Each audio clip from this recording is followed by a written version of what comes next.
Assalamualaikum warahmatullahi wabarakatuh. Selamat datang di Dr. Abidah Rahmi Channel, solusi praktis belajar akuntansi.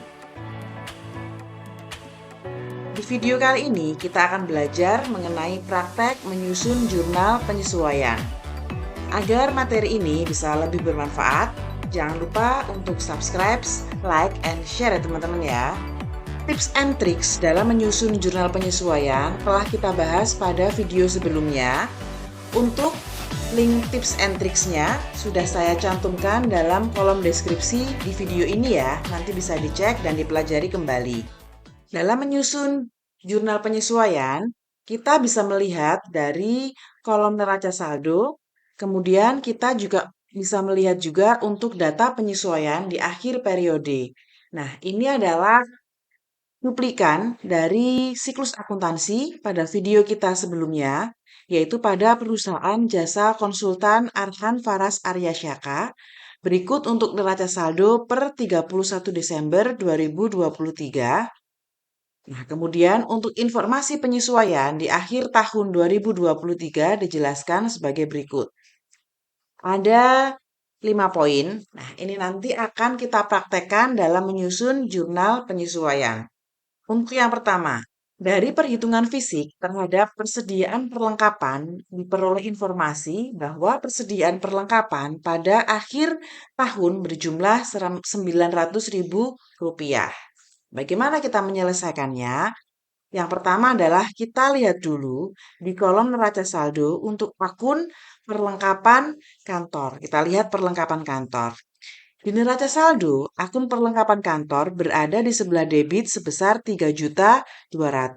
Nah, kemudian dari data informasi di jurnal di penyesuaian itu dijelaskan bahwa perlengkapan yang masih ada atau tersisa yaitu berjumlah Rp900.000. Nah, di sini yang harus kita catat itu adalah sebesar perlengkapan yang telah terpakai. Lalu bagaimana mencatatnya? Ya, kita lihat dulu. Nah, di sini caranya adalah mendebit beban perlengkapan kantor dan mengkredit perlengkapan kantor sebesar yang telah terpakai. Berapa yang telah terpakai? Ya, jadi 3.200.000 yaitu yang ada di neraca saldo dikurangi yang masih tersisa. Dikurangi Rp900.000 sehingga yang telah terpakai sebesar 2.300.000. Seperti itu teman-teman.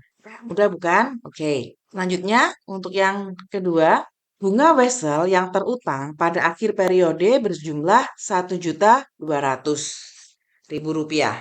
Nah, untuk contoh kasus data penyesuaian seperti ini adalah untuk pencatatan wesel yang masih harus dibayar atau utang wesel.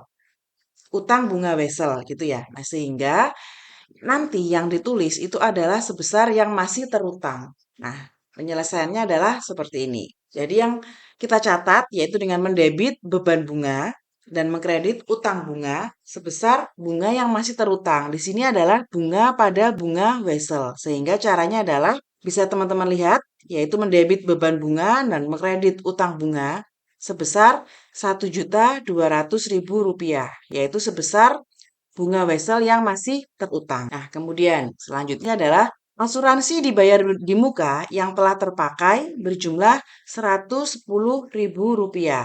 Nah, untuk contoh kasus data penyesuaian seperti ini, kita harus lihat dulu, yaitu apakah dicatat dengan menggunakan metode aset ataukah dengan menggunakan metode beban. Nah, sehingga kita masih ingat ya, kita ingat pada video yang lalu, yang mana dijelaskan. Nah, dulu ketika dicatat dengan menggunakan metode aset, itu ketika terjadi transaksi di jurnal umum itu dicatat dengan akun asuransi dibayar di muka. Tapi kalau menggunakan metode beban, itu dulu di jurnal umum dicatat dengan menggunakan beban asuransi. Nah, dengan perbedaan metode ini, apakah metode aset ataukah metode beban, itu akan berbeda dalam pencatatan jurnal penyesuaian. Kemudian, bagaimana cara kita melihatnya? Dia menggunakan metode aset atau menggunakan metode beban. Nah, itu bisa dilihat, yaitu ketika dulu dilakukan penjurnalan umum, ataukah kita lihat di neraca saldo. Nah, ketika kita lihat, untuk asuransi dibayar di muka, Ternyata di neraca saldo itu ada keterangan, yaitu di sini ya, akunnya yang digunakan adalah asuransi dibayar di muka. Sehingga dulu ketika dicatat, pada kasus ini itu adalah menggunakan metode aset. Gitu ya teman-teman ya. Nah, kalau menggunakan metode aset, sehingga nanti kita dalam menggunakan penyusunan jurnal penyesuaian, yaitu mendebit beban asuransi dan mengkredit asuransi dibayar di muka, yang ditulis adalah yang telah terpakai atau telah menjadi beban. Sehingga kita nanti mencatatnya adalah seperti ini.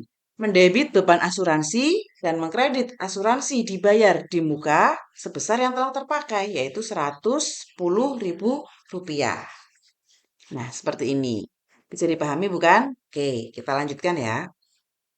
Ya, selanjutnya, depresiasi truk untuk tahun ini berjumlah Rp16.750.000. Nah, untuk kasus seperti ini adalah untuk data penyesuaian dalam pencatatan penyusutan atau depresiasi. Nah, ketika terjadi depresiasi di akhir periode, maka dicatat dengan mendebit beban depresiasi dan mengkredit akumulasi depresiasi. Kemudian kita sebutkan nama asetnya. Karena di sini kasus di sini adalah untuk depresiasi truk, sehingga kita catat dengan mendebit beban depresiasi truk dan mengkredit akumulasi depresiasi truk sebesar nominal penyusutannya atau nominal depresiasinya. Berapa? Di sini Rp16.750.000. Nah, bisa dilihat ya. Kemudian untuk selanjutnya, biaya telepon untuk bulan Desember 2023 sebesar Rp900.000. Belum dicatat dan belum dibayar. Sehingga untuk biaya telepon ini perlu dibayar kan gitu kan. Sehingga masih menjadi utang. Sehingga bagaimana mencatatnya? Kita catat dengan mendebit beban telepon dan mengkredit utang biaya telepon sebesar yang masih terutang. Berapa? Rp900.000. Nah, seperti ini teman-teman. Ya, sudah selesai. Itu tadi adalah bagaimana praktek untuk menyusun jurnal penyesuaian.